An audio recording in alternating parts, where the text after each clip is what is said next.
Hello students of class 8. This is the chapter 4th of science, that is materials, metals and non-metals. This is the third part of the chapter.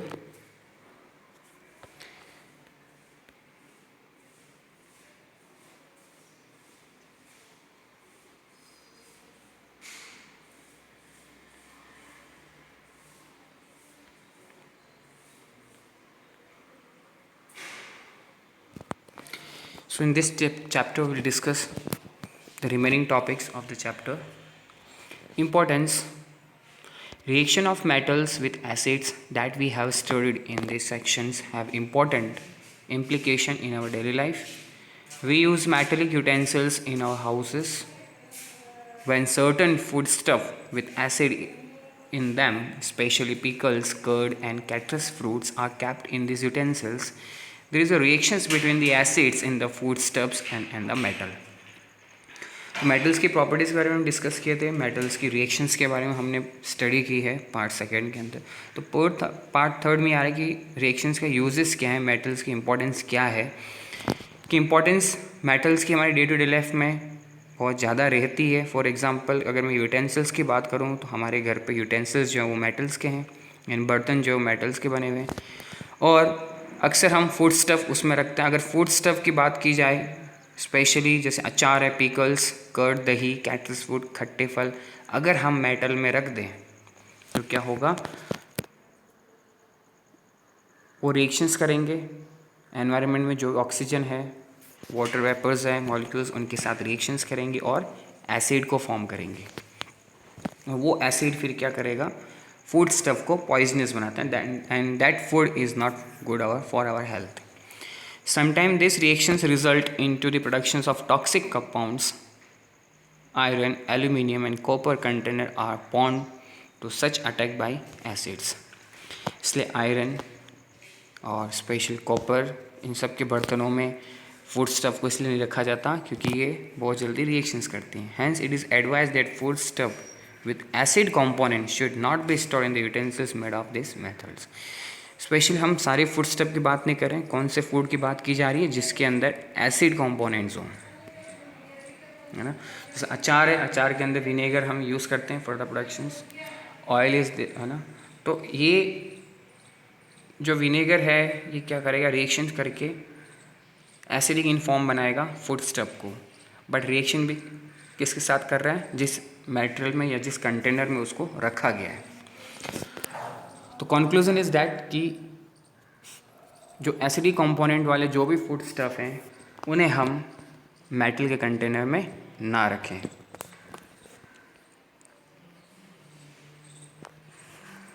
Next is rust. Take a spoonful of rust and dissolve it into very little water. Shake it well. The rust will remain suspended in water. Test the solution with red and blue litmus paper. What do you observe? You will observe that blue litmus remains unaffected while the red litmus changes into blue. It indicates iron oxide is also basic in nature. In generally, metallic oxides are basic in nature. Sometimes the corrosion of metal is an advantage because it prevents the metal underneath from further damage.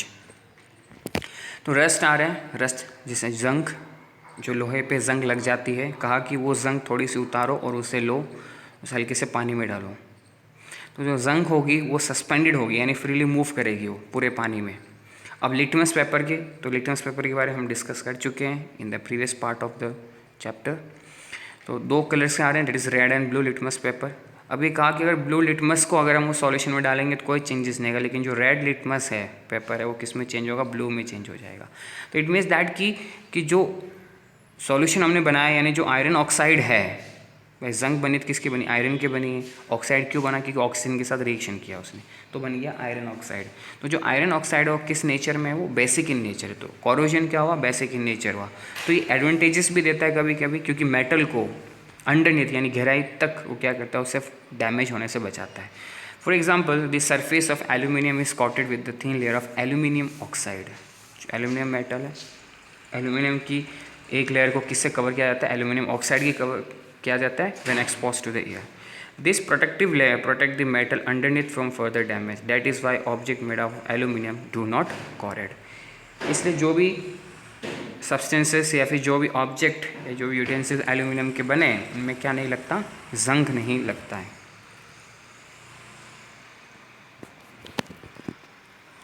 So rusting of iron.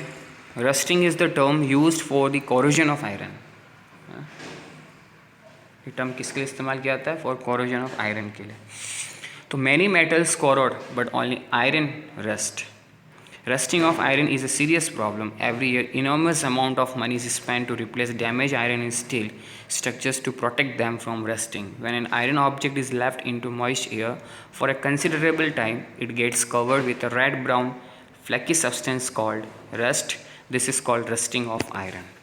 तो rusting of iron ये कहा गया कि बहुत ही major problem है country के अंदर, कंट्री में क्या हो, throughout the whole world की जो भी मॉन्यूमेंट्स भी अगर बने हैं उसमें अगर लोहे आयरन के अगर कोई ऑब्जेक्ट्स लगें तो उनके मेंटेनेंस में काफ़ी खर्चा आता है, क्योंकि जंग लग जाती है, उसको रिप्लेस करना, उसको कोटेड करना या पेंट करना हर साल, ताकि उसको जंग से बचाया जा सकता है.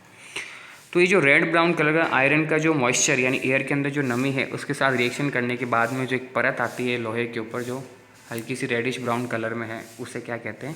रस्ट कहते हैं. और इस प्रोसेस को कहा जाता है रस्टिंग ऑफ आयरन. तो during rusting of iron, iron metal react with oxygen in air in the presence of water to form hydrated iron oxide, that is Fe2O3 dot into X लगाए H2X. It means that कि जो water के molecule होते हैं environment में जितने molecules हैं वो मॉलिक्यूल्स कितने भी हो सकते हैं, काउंटेबल नहीं है, इसलिए X लगाया. अब X की जगह पे कुछ भी हो सकता है, 1 2 3 4 एंड सो ऑन इन्फिनिटी तक.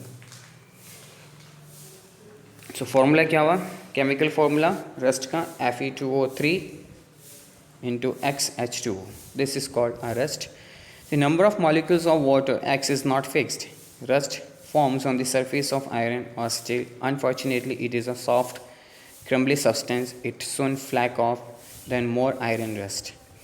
We all have seen iron nails, screw, pipes, tawa, kurpi, kudal and railing covered with red-brown rust here and there when it is left in moist state. Experiment shows that iron will only rust if both air and water are present. Thus, two conditions are necessary for rusting to take place. Presence of oxygen, that is air, and presence of water, that is moisture. तो जितने भी नाम लिए, nail, screw, pipe, तवा, खुरपी, ये सारे किसके बने हुए? लोहे के बने, मीन्स आयरन के. कहा कि इनको अगर मॉइस्चर में छोड़ दिया जाए तो मॉइस्चर में है क्या? एक तो एयर है, एयर में किसके साथ रिएक्शंस करेंगी? ऑक्सीजन के साथ. इसके अलावा नमी होगी, वाटर मॉलिक्यूल्स जिसे मॉइस्चर कहते हैं. तो दो चीज़ें, दो कंडीशंस नेसेसरी होती हैं रस्टिंग के लिए. Preventing rust. Rusting of iron and steel can be prevented by painting, oiling, greasing, plastic coating, chromium plating, galvanizing. This method allows a coating of a more reactive metal to react other than the iron or steel. तो prevent यानी कैसे बचाया जा सकता है किसी लोहे को जंग लगने से? इसके ऑप्शंस हैं, जैसे फॉर एग्जांपल पेंटिंग, पेंट कर दो, ऑयलिंग कर दो,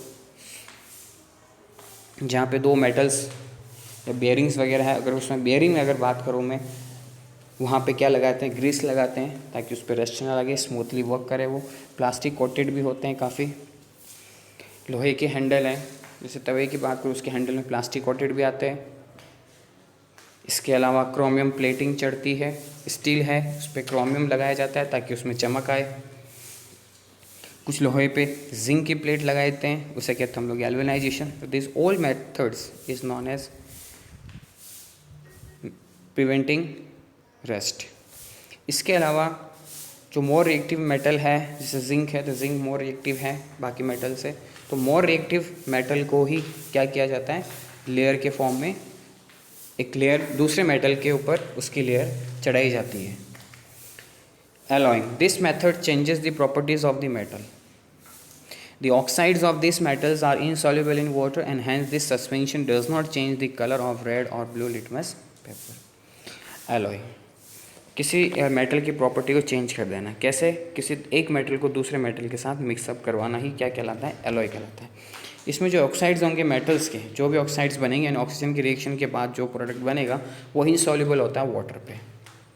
और जब वाटर में अगर इनसॉल्युबल रहेगा तो लिटमस पेपर का वो कलर बिल्कुल भी चेंज करेगा नहीं करेगा. इट मीन्स दैट कि जो ऑक्साइड्स बनते हैं मेटल के वो सारे क्या होते हैं, बेसिक इन नेचर होते हैं, वो एसिडिक इन नेचर नहीं होते हैं.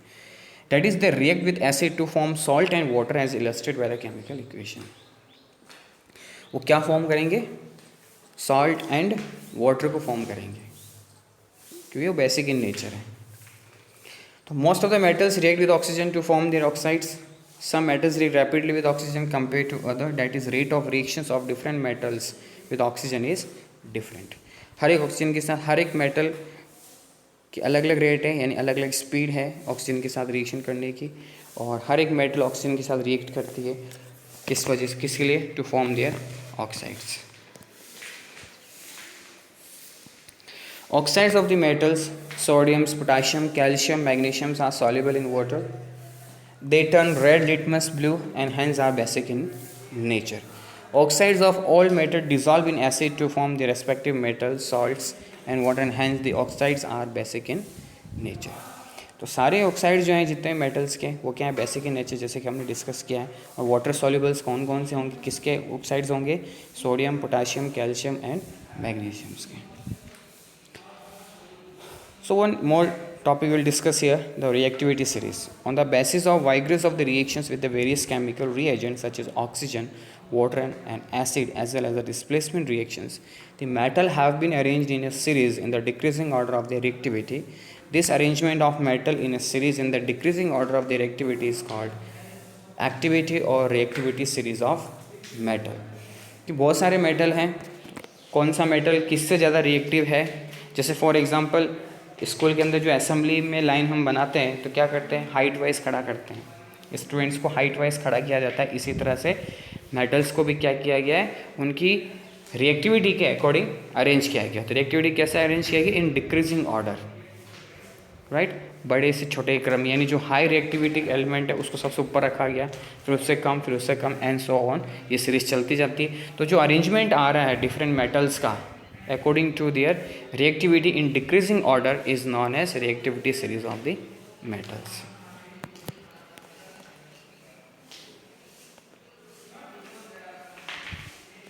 So uses of metals and non-metals. Few metals के uses आ रहे हैं. First of all, copper. It is used for making electric wires and appliances. जो घरों में वायर्स आ रहे हैं उसके अंदर कॉपर ही है ऑब्वियसली. यूज़ फॉर इलेक्ट्रोप्लेटिंग, यानी इलेक्ट्रिसिटी के हेल्प से किसी दूसरे मेटल के ऊपर इसकी प्लेट चढ़ाना. It is use for electronic industries. Electronic industries में काम आते हैं जो भी हमारे अप्लाइंसेस आ रहे हैं, टीवी, फ़ैन, कूलर, रेफ्रिजरेटर, सब में कहीं ना कहीं कॉपर का यूजेस हो रहा है. इसके अलावा इसको एलॉयज में, यानी दूसरे मेटल के साथ मिक्सअप किया जाता है, जैसे ब्रास बनाने के लिए bronze and German silver. It is use for making utensils, coins and etcetera. Iron, it is used for casting work. It is used for making sink, bathtub, pipes, iron nails, chains, gates, radiator pipes, agriculture implements. जहाँ आपको लोहे की चीज़ दिख रही हो बनी हुई आपके घर के आसपास, सब के आयरन के बन रहे. It is used for construction of railway bridges. ना कि रेलवे ब्रिजेस, कोई भी ब्रिज हो वहाँ पे आयरन का यूज़ होता है. मशीनरीज पार्ट्स बनाने के लिए काम आते हैं, और स्टेनलेस स्टील बनाने के काम आता है. जो स्टेनलेस स्टील है, यानी घर पे जो हम स्टील यूज़ कर रहे हैं रेलिंग्स के ऊपर, वो जो रेलिंग्स में जो स्टील लग रही है वो एक्चुअली आयरन की है. उसमें एक निकल या फिर क्रोमियम की एक लेयर चढ़ाते हैं ऊपर ताकि उसमें चमक आ जाए. एल्यूमिनियम यूटेंसिल्स बनाने के काम आते हैं, और एक फॉइल बनाई जाती है, पैकिंग फॉइल, जो खाना पैक करने के काम आती है. पैकिंग फॉइल बनाते हैं. इसके बाद में शिप्स वगैरह, शिप्स इससे बनाई जाती है. एल्यूमिनियम का यूज़ होता है ताकि हल्का है. ये मेटल क्या थोड़ा सा लाइट मेटल है. इसको इलेक्ट्रिक वायर्स में, केबल्स में बनाने का काम लेते हैं, और केमिकल इंडस्ट्रीज़ में भी इसे यूज़ किया जाता है. गोल्ड एंड सिल्वर ज्वेलरीज बनाने के काम. इसके बाद electric contents in computer and solar cells. जो सोलर सेल्स बन रहे हैं, कंप्यूटर्स बन रहे हैं, कंप्यूटर से कुछ पार्ट में इनको यूज़ किया जाता है, गोल्ड एंड सिल्वर को, and they are use for making coins also. Non-metals, first of all, most important is oxygen. It is essential for life and its main function is respiration. It is used in chemical reactions. Chemical reactions से काम आएगा, और life के लिए essential है ये बहुत ज़्यादा, बिकॉज रेस्पिरेशन हम कर रहे हैं is due to with the help of oxygen. It is use to provide artificial respiration in hospitals. है ना, किसी पेशेंट को अगर ऑक्सीजन की कमी आ रही है तो उसके मास्क लगा के उसको ऑक्सीजन दिया जाता है हॉस्पिटल में.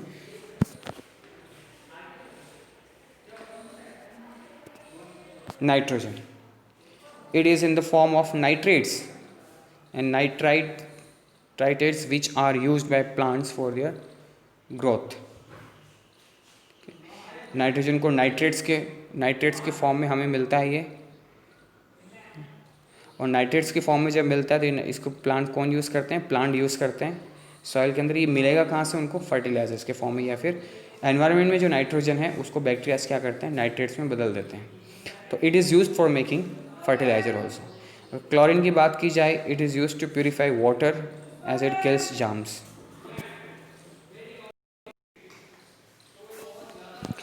सो क्लोरीन को यूज़ किया जाता है for purification of water because it kills germs, जो भी माइक्रो ऑर्गेनिज्म प्रेजेंट है। इसके बाद ब्लीचिंग पाउडर, ब्लीचिंग एजेंट के फॉर्म में इसको यूज़ किया जाता है इंडस्ट्रीज़ के अंदर भी। ग्रेफाइट का यूज़ होता है फॉर इलेक्ट्रिक इंडस्ट्रीज़ में, इसका काफ़ी यूज़ हो रहा है because it's a good conductor of electricity. इसके बाद पेंसिल की लीड, ऐसे नहीं देख पाते हम ग्रेफाइट को, जो पेंसिल की लीड बनी हुई है वो क्या है? ग्रेफाइट की ही बनी हुई है। Alloys, alloys are homogeneous metallic solutions composed of two or more elements. One of the element in the alloy is essentially a metal, while the other element or elements may be metals or non-metals like carbon, silicon, sulfur और boron. तो alloys में क्या होगा? दो elements का मिक्सचरिंग होगा। दो elements को मिक्स करके, दो या दो से ज़्यादा को मिक्स करके बनाते हैं। अगर मेटल है तो कोई ज़रूरी नहीं दूसरा भी मेटल हो, दूसरा क्या हो सकता है? मेटल भी हो सकता है, नॉन मेटल भी हो सकता है। So alloys are often made to alter the mechanical properties of the base metal, for example to induce hardness, toughness और ductility. तो alloys को इसलिए यूज़ किया जाता है ताकि जो मेटल हमें यूज़ करना है उस मेटल की प्रॉपर्टी अगर सही नहीं हो, उस मेटल की प्रॉपर्टी में अगर कुछ चेंजेस करने हो तो फिर हम alloys करते हैं, यानी दूसरे मेटल को मिक्सअप करते हैं ताकि उसकी क्या प्रॉपर्टीज़, फिजिकल प्रॉपर्टीज़ चेंज हो जाए। Alloys are harder and tougher than the base metal and are resistant to corrosions. और ये हार्डर होते हैं, जो एक्चुअल जो प्योर फॉर्म के हम जो मेटल ले रहे हैं उससे ऑब्वियसली हार्डर ही होगा कि दूसरा मेटल या नॉन मेटल से मिक्सअप किया जाता है। इसके बाद उस पर कोरोजन लगने के चांसेस कम होते हैं। They are inert to commonly used chemicals and are magnetisable and ductile. और उनको हम किस फॉर्म में यूज़ कर सकते हैं? यूज केमिकल के फॉर्म में यूज़ किया जा सकता है। इसके बाद मैग्नेटाइजेबल, यानी उसको मैग्नेटाइज किया जा सकता है, यानी ऐसे टेम्परेरी मैग्नेट भी बनाया जा सकता है। और डक्टाइल भी कर सकते हैं। डक्टाइल मीन्स कि हैमर्ड करने पर किस में चेंज हो जाए? वाइड में चेंज हो जाए। Ferrous alloys are alloys with iron as the main constituents and have other elements like carbon, chromium, vanadium, tungsten and molybdenum. एक फेरोज नाम का एलॉयज है। इस एलॉयज में होगा क्या? आयरन, तो उसका मेन कंस्टिट्यूएंट्स है, यानी मेन मेटल उसको लिया गया। इसके बाद दूसरे जो एलिमेंट्स उसमें मिलाए गए, या उसमें क्या क्रोमियम हो सकता है, कार्बन हो सकता है, वेनेडियम हो सकता है, टंगस्टन होता है। कार्बन नॉर्मली हम नहीं दे सकते, जो सेल्स होते हैं, जो टॉर्च के अंदर हम जो सेल यूज़ कर रहे हैं उसको आप अगर तोड़ के देखोगे अंदर कार्बन जो पाउडर निकलेगा वो कार्बन है। इसके बाद अगर आप टंगस्टन को देखना चाहते हैं तो जो बल्ब है, बल्ब में जो पतली सी जो वायर आती है जो जलती है वो टंगस्टन की बनती है। तो ये दो एलिमेंट्स को हम चेक कर सकते हैं। नॉन फेरस एलॉयज वो होते हैं that do not contain iron as a component, for example alloys of aluminium, copper, lead, tin, titanium, zinc, nickel, cobalt, tungsten etcetera. जिसके अंदर आयरन ना हो, बेस मेटल, उसको कहते हैं हम लोग नॉन फेरस। और जिसमें आयरन बेस मेटल होगा उसे कहा जाता है फेरस। तो एलॉयज ऑफ आयरन क्या होंगे? Invar, manganese steel, nickel steel, stainless steel. तो नॉन फेरस एलॉयज में होंगे alnico, magnalium, duralumin, bronze, brass, bell metal, German silver, gun metal. तो ये सारे आयरन के एलॉयज हो गए। और इनर्ट मेटल्स कौन से होंगे? नोबल और inert metals are those that have no effect on water and oxygen. Some of the inert metals are ruthenium, rhodium, palladium, silver, iridium, platinum and gold. तो silver और gold तो अक्सर हम हमारी डे टू डे हम देख सकते हैं, घरों में हमें मिल जाएगा सिल्वर एंड गोल्ड। तो ये इनर्ट मेटल्स कहलाते हैं। इनर्ट मेटल यानी जो रिएक्शंस नहीं करते हैं वाटर और ऑक्सीजन के साथ, कोई इफेक्ट नहीं होता उनके ऊपर, उनको कहा जाता है inert metals. So gold is a soft yellowish metal. It is one of the most malleable and ductile metal. Gold is mostly used to manufacture jewelry, glass and different parts of electrical items. हल्का सा point size में gold को इस्तेमाल किया जाता है electrical appliances के अंदर, सर्किट में, स्पेशली सर्किट के अंदर ये यूज़ होता है। और स्पेशली कलर की बात की जाए तो येलोइश है ये, और मेनली हम इसे किस में यूज़ करते हैं, to make the jewelleries. Gold क्या है, कोरोजन रेजिस्टेंस, यानी कोरोड नहीं होता, जंक नहीं लगता इसमें, and is present in deposit of aluminium and veins. Gold never loses its shine, कभी चमक नहीं छोड़ता ये। प्योरिटी ऑफ गोल्ड की मेजर की जाती है कैरेट्स के अंदर। जैसे हम मेजर करते हैं, कोई सामान ले रहे तो हम केजी में मेजर करते हैं, लिक्विड्स में लिक्विड को लीटर्स में मेजर करते हैं। इसी तरह से गोल्ड की जो प्योरिटी है वो कैरेट्स में मेजर की जाती है। 24 carat is the purest, and 22 and 23 carat gold has mixing of other elements. तो जो गोल्ड स्मिथ हैं मार्केट में, जो सुनार हैं, वो अगर गहने बनाते हैं तो 22 या 23 कैरेट के ही बनाते हैं, क्योंकि प्योर गोल्ड के सोने को ईजिली वे में नहीं बना पाते हैं। तो उसमें कुछ एक मेटल्स को मिक्स किया जाता है, चाहे कॉपर को मिक्स करेंगे वो स्पेशली। गोल्ड में B alloyed with other metals such as silver, copper, zinc or silicon to produce purity less than 24 carat. Silver and copper are mostly commonly used as element for gold. Pure gold is too soft to be able to use for making jewelry. Right, तो जो pure gold है वो बहुत ही soft है, उसे easily वे में jewelleries बनाई नहीं जा सकती, इसलिए कॉपर मिक्स किया जाता है। कॉपर नहीं तो स्पेशल सिल्वर को मिक्स किया जाता है, तो 22 या 23 कैरेट का बना के फिर उसे ज्वेलरीज बनाई जाती है।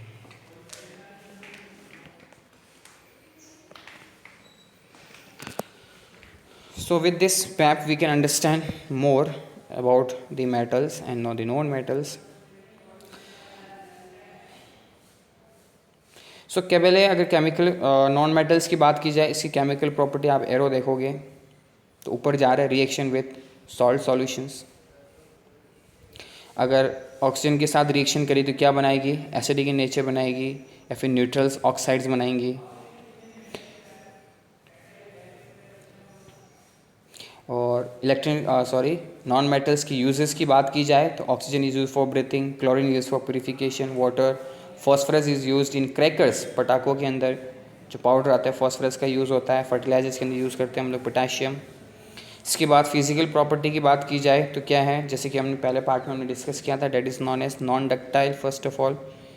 इसके बाद ये नॉन ब्रिटल्स होते हैं, नॉन लस्चर्स भी होते हैं, यानी इनमें चमक नहीं होती except graphite and iodine. Non lustrous होते हैं सिर्फ दो को छोड़ के, ग्रेफाइट और आयोडीन को छोड़ के।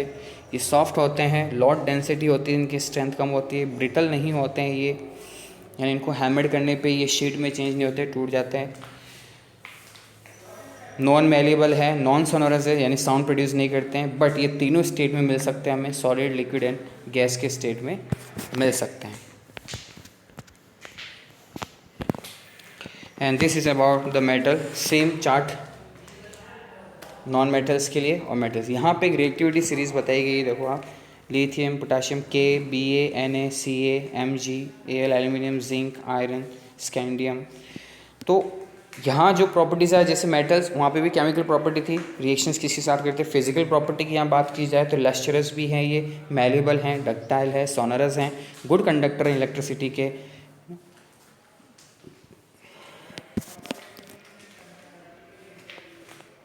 So this is the end of the chapter. I hope the chapter is clear to you. Thank you.